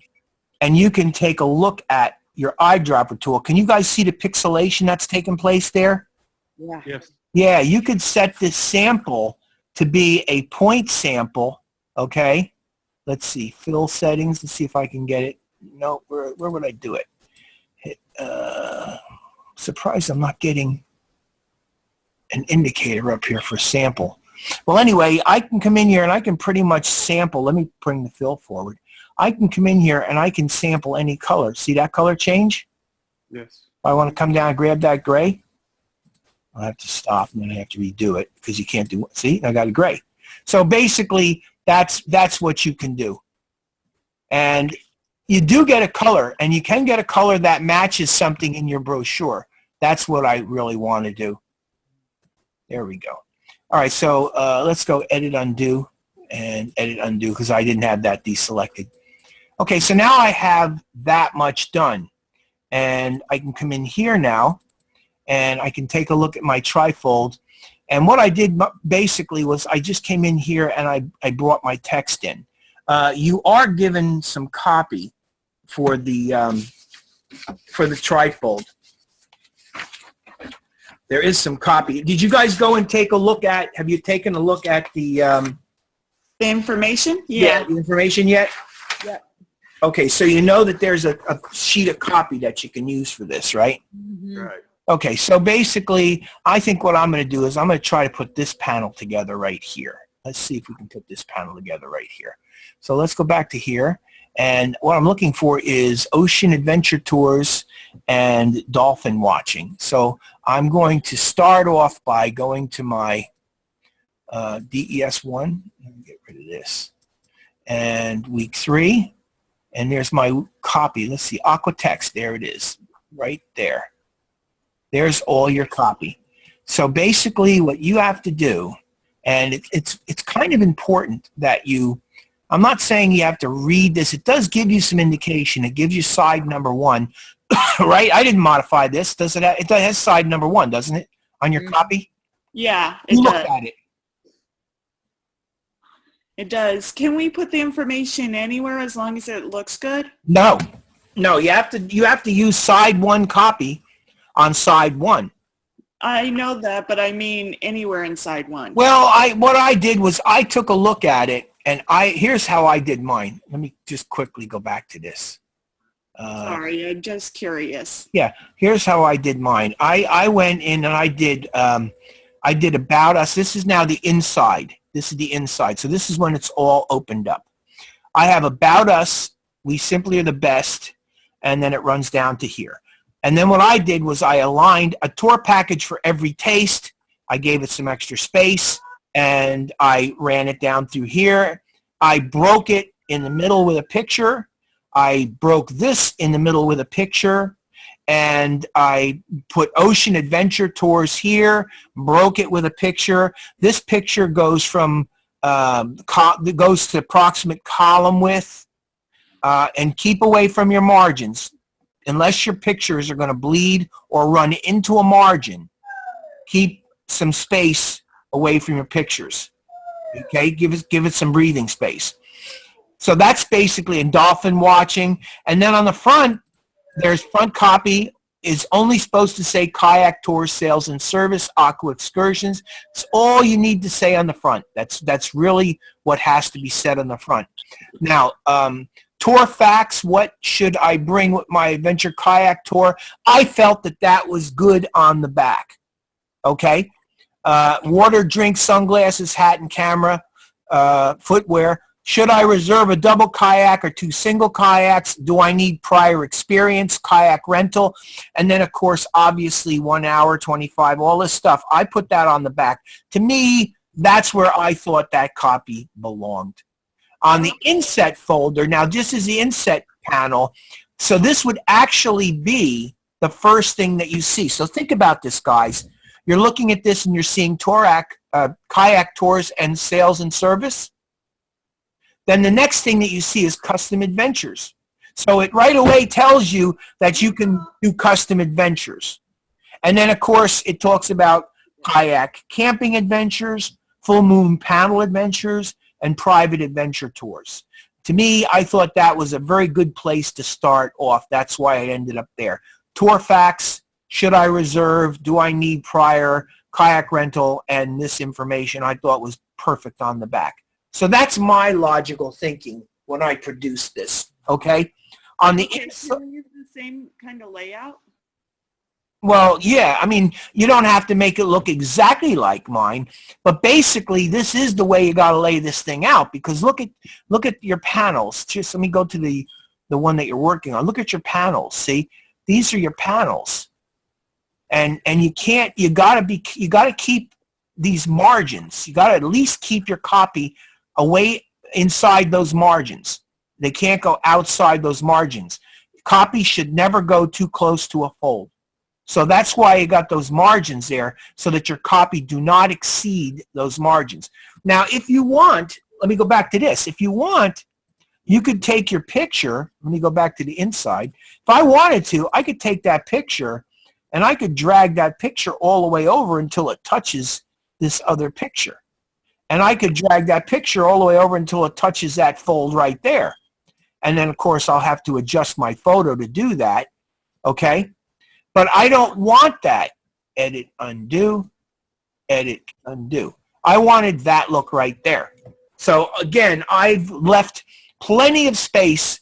This is where this panel is going to fold, and this panel will fold somewhere in the middle here. Let me drag a guide out. There it is, actually. There's the fold right there. So what I have basically going on here, now that you can see my guides, see that guide right there? You see Yes. where that guide is sitting? Yes. You see that there's a score mark up there? Yeah. Okay, so what's happening here? This picture of this guy comes all the way over to where it folds, and it bleeds all the way off the page. That's how I want that to look. This one here has a nice bit of air here and a nice bit of air here. That's how I want that one to look. And this one is doing the same thing that that's doing. Now, if you look at the guide here, you can pretty much get a sense of how it's going to look. I got some nice space here. I got some nice space here. Okay. I've set up a balance at the top here where About Us and a tour package for every taste. I used the same font. In this case, I used a Lobster 4.1 or 1.4. That's a font that I got from one of these free font sites that I liked very much, and I thought it worked very well here. And it's a 20 point by 24, which gives me a good bit of space here. This text here is Myriad Pro italic, and that's all there is to it, and it's 15 point. So it's a little bit on the bigger side. You know why? Because it's a subhead. And actually, a subhead at 15 point is not huge, okay? It is really not huge. Now, this font that I'm using here, the way I set this up is I set that up to be 10 point over 14. The reason it ended up being 10 point over 14 was because when I had it set to 10 over 12, I had a bit too much space down here. And by adding a couple of extra points of leading between the lines, I was able to get the text to pretty much run all the way down the page.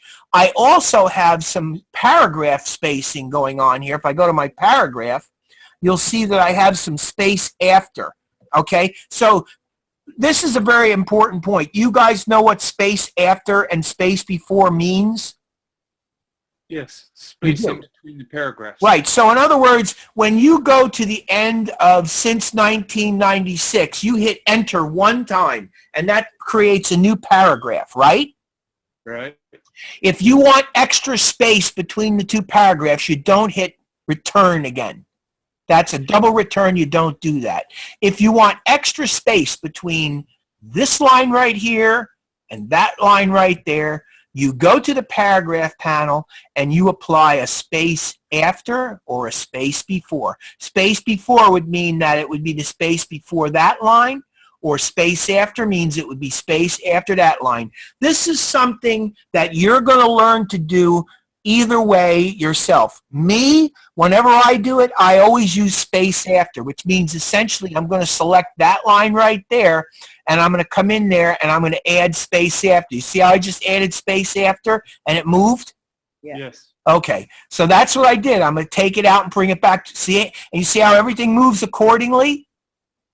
Yes. Yeah, and if I'm not mistaken, I believe what I did was I selected all of that copy and I created a paragraph style from it.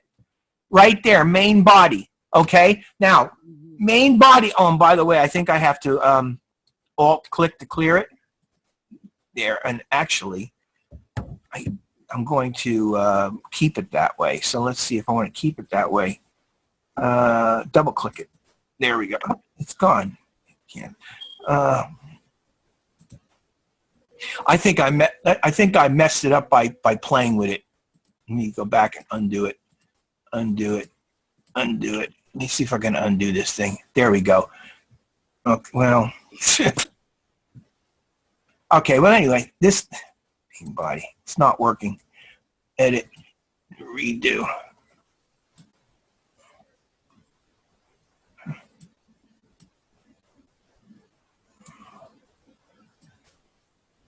All right, well, let me see if I can fix this thing. I got my paragraph now all messed up. File, let me just revert it. Let me just revert this thing. I can't revert it. Huh. Wow, what a pain. All right, so I set myself a nice little trap here. Let's see what I got here. Main body. Let's see what this is doing.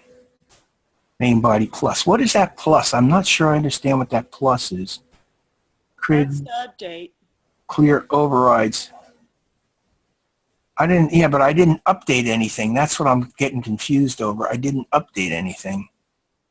I just opened it up and looked at it. Well, anyway, this is basically set to be a 10/14 with a paragraph space after of 0.125. And what I would do is I would save this thing. I would come into my paragraph styles. There we go. And I would create a new paragraph style. And I'm just going to call this, instead of calling it main body, I'm just going to call it body, and hit OK. There. Okay. So now I have body. So let's go inside and see if I can fix what I did wrong on the inside there. Let's see if I can maybe do that. See what happened on the inside there, or the outside. Okay, so let me select all this, and let me click on the paragraph style body and see what happens. There, it actually did modify it, but now it's kind of whacked out a little bit. But anyway, you can see what it did. It actually applied that body style, which is fine, because if I want to, all I have to do is adjust this thing, take this guy and bring the picture down ever so slightly, okay, and I'm back in business. Okay? Okay. So you got any questions about how to create a paragraph style? It's important. Let me explain to you why you need to know a paragraph style. If I were to create this Aqua Excursion Strives, if I created this thing as a character style, it would not give me all of my paragraph settings.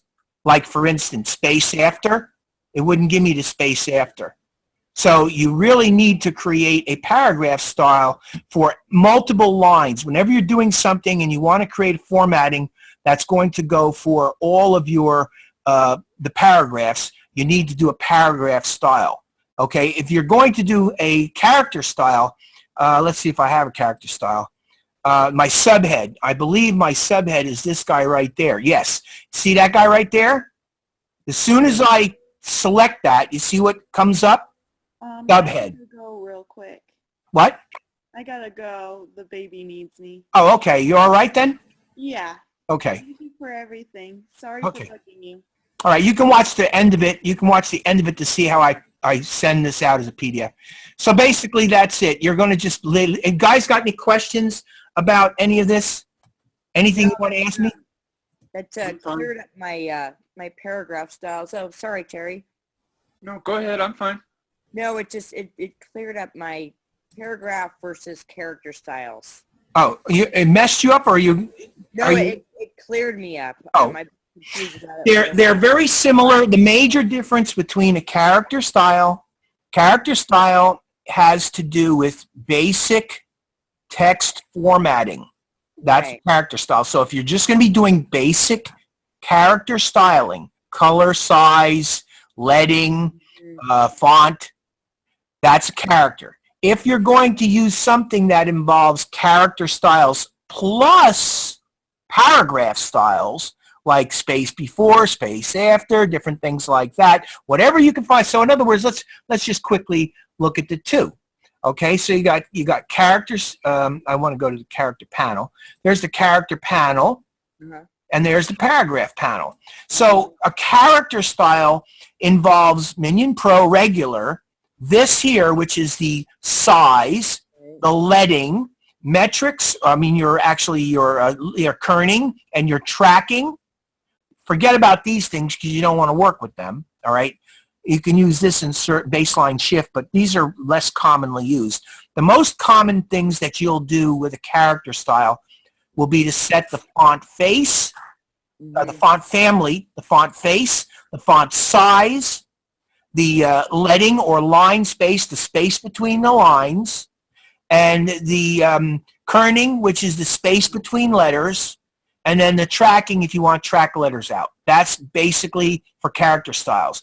A paragraph style enables you to use all of this stuff here, paragraph style now, right? All this stuff right here. Plus, you can set your alignment.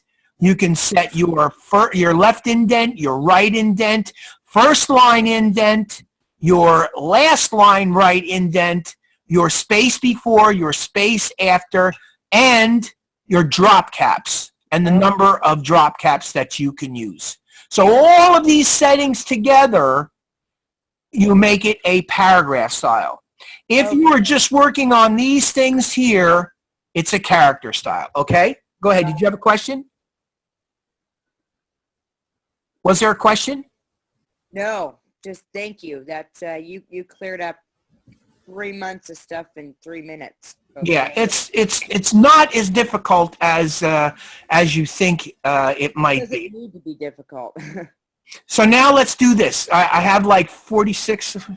I got about 10 minutes. I don't know. Is there anything else you need to ask me or anything you want me? I want to get ready to start packaging this. Is there anything else you want to know about anything that I did here?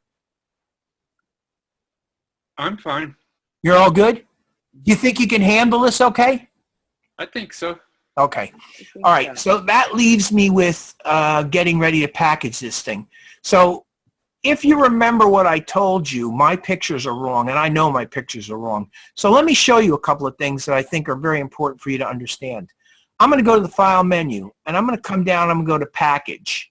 Okay, so what I'm preparing to do is I'm getting this project ready to go to my printer. And it's really important. Everything is very important when you do this kind of stuff. It's not terribly difficult. I mean, really, you're going to find in the end, this is all very simple to do.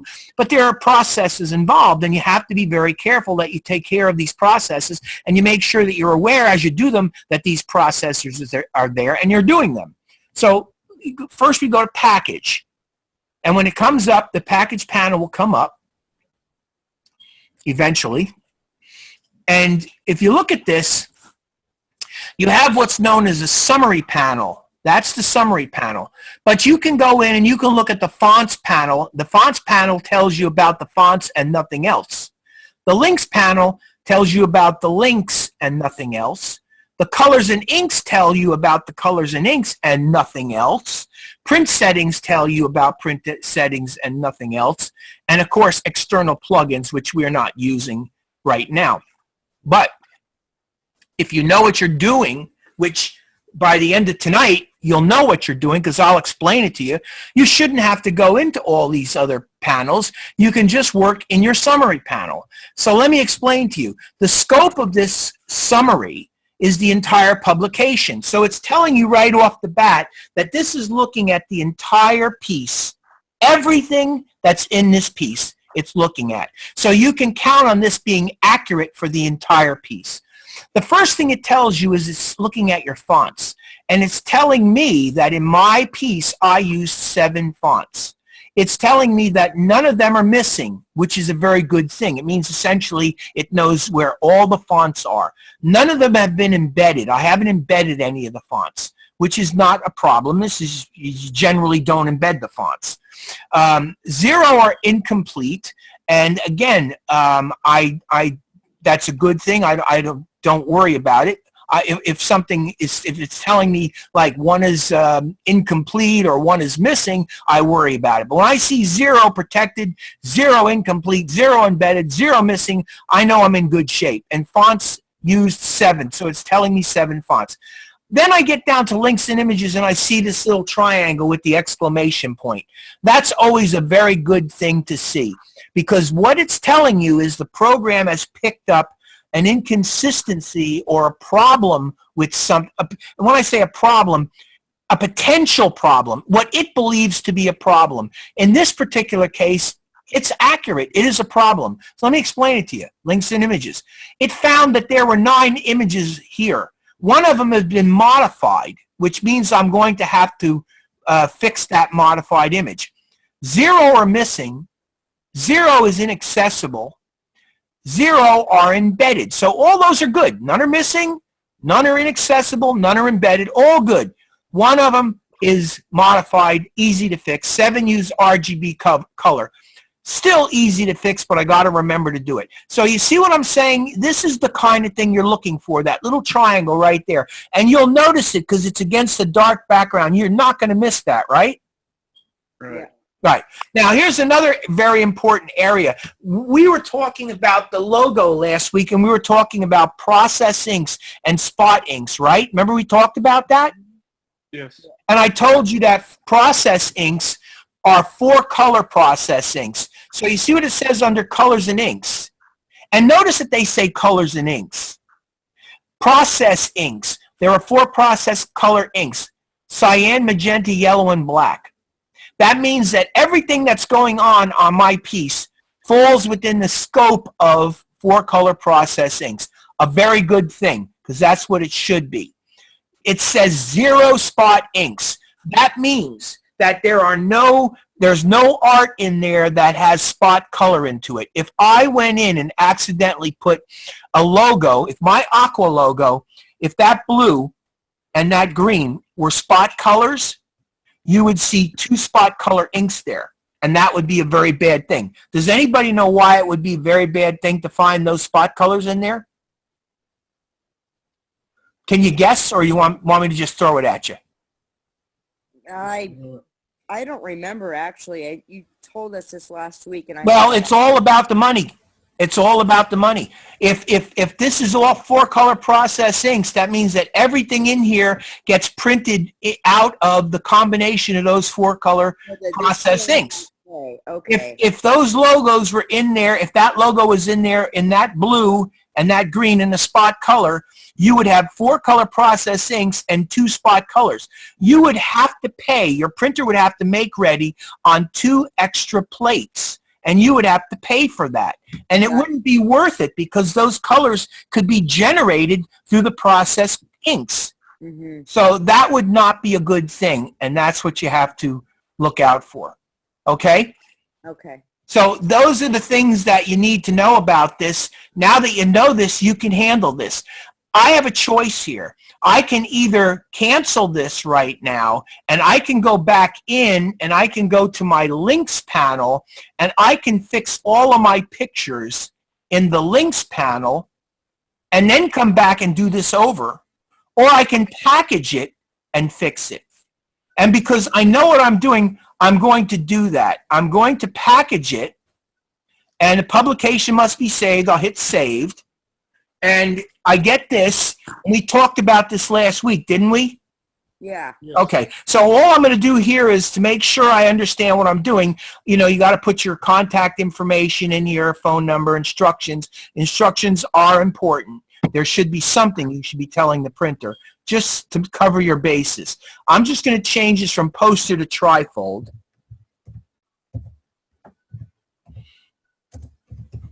And I'm going to hit continue. And it's going to set this on my desktop. The folder's name is Kayak Trifold Folder. I'm going to call this Kayak Trifold. I'm going to get rid of the word folder. And what it's going to do, and I think I've explained this to you again, but I'll do it just to make sure that you understand this. It's going to copy the fonts except C, J, K, and Typekit, which it can't, but don't worry about that because I'm not using those fonts. It's going to copy all the linked graphics, and it's going to update graphic links in package. Again, just so that you know what that means, it means it's actually going to, the updating means it's going to create a new file in that folder, a duplicate file in that folder, and those links will attach to that that file in that folder. That's exactly what's going on. Now, I'm going to deselect include IDML, and I'm going to include PDF print. I'm not going to include that. Okay? The reason I'm not going to include that is because I happen to know right now that my colors are wrong. They're RGB instead of CMYK. Okay? So you understand why I'm not including a PDF print? Yeah. Okay, why? Because the RGB is not correct. You have to put them into CMYK. I have to fix it before I make a PDF. Right. Okay, so what do I got to do next? I got to package this thing, and this just tells me about fonts. Don't worry about that. It's nothing that you have to worry about. It's basically telling you that the printer has the right to use the fonts for your project only and nothing else. But let me tell you, the printer's got every single font in the world. I'm telling you, these guys got all the fonts. They don't play games. Hit OK. It's creating my document. And now if I come in here on my desktop somewhere, wherever the heck it is, Kayak in Trifold, double click, there is my packaged file, no PDF in there, my Kayak Trifold. Now what do I want to do first? The first thing I want to do is, that is the one that I think was being modified. I'm going to go image, I'm going to close this out actually. I'm going to go file open, I'm going to go to my desktop, and I'm going to look for my Kayak Trifold, right? And I'm going to go into my links, and I am going to come in here, and I'm going to select all of my, let's do the one that I'm using, open, and I'm going to convert it. Image, mode, CMYK, hit OK, close it, save changes, yes, and that's it. I'm going to do that. I'll do one more. File open. I'm only going to do one more. I think you get the general idea. You have to come in here and you have to convert the images that you're using to CMYK. See, this is RGB. Image, mode, CMYK. And hit OK. And then close it. And save yes. Okay, so let's get out of here for a second and let's go back in. So you understand what you're doing here? You're just going to basically, if you, and again, what I'd like you to really do is I'd like you to learn the proper process, which is to inspect your photographs and see what color mode they're in before you actually do the work. The only reason I didn't do that was because I have to demonstrate this stuff to you. And if I go in there and I convert them all, then you won't see them wrong, and you won't see how I can deal with them if they are wrong. I hope that makes sense to you, but that's really why I'm doing it. I'm trying to make it so that you get an experience of what happens on multiple levels. Okay? Yeah. It helped me. All right, let's go back to Trifold, and let's go back to our links. Go to the window menu, and let's go to links. And here are all of our links. Let's click on it. RGB. See the problem? Mm-hmm. Okay, so I'm just going to come over here, and I'm going to edit with Photoshop and RGB, image mode. Where the hell are you? Right there. CMYK. Okay. And close it. Save changes, yes. And let's go back to our Kayak 7. Again, RGB. Drop it down. And let's go edit with Photoshop. I'm only going to do two so that you get the idea.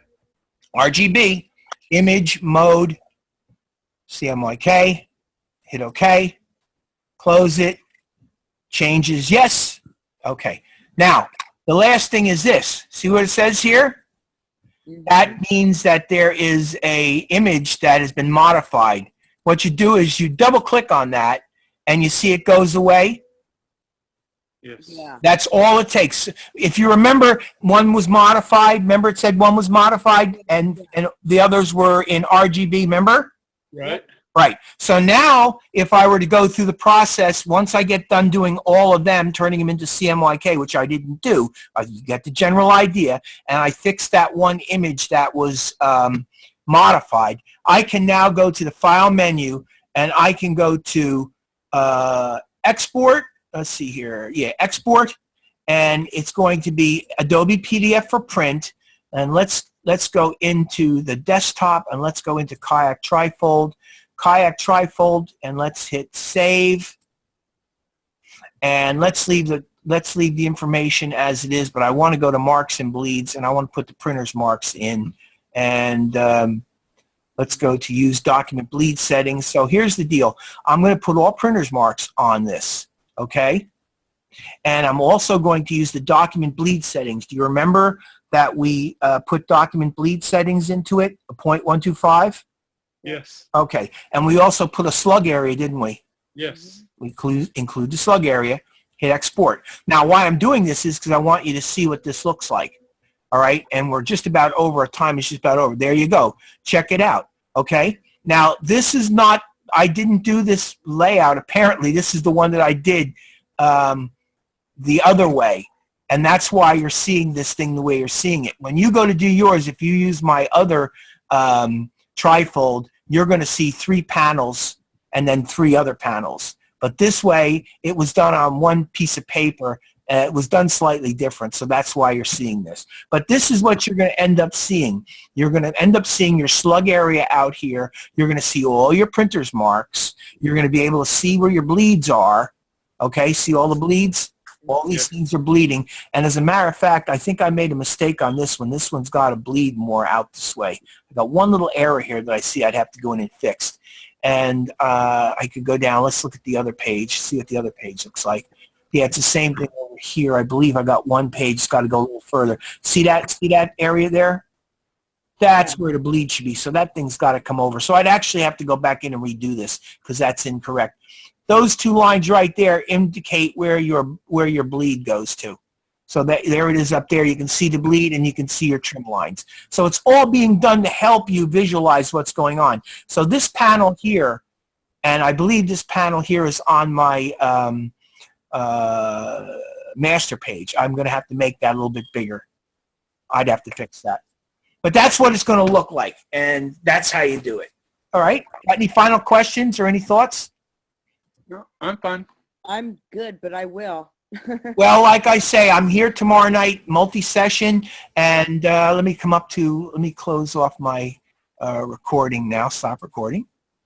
I'll be here tomorrow night, multi-session, Wednesday night in Blackboard, you got the hours, and Saturday Blackboard.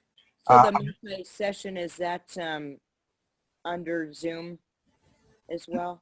The multi-session? Yeah. No, it's in Zoom tomorrow night. Same time, but tomorrow night. All right. Okay?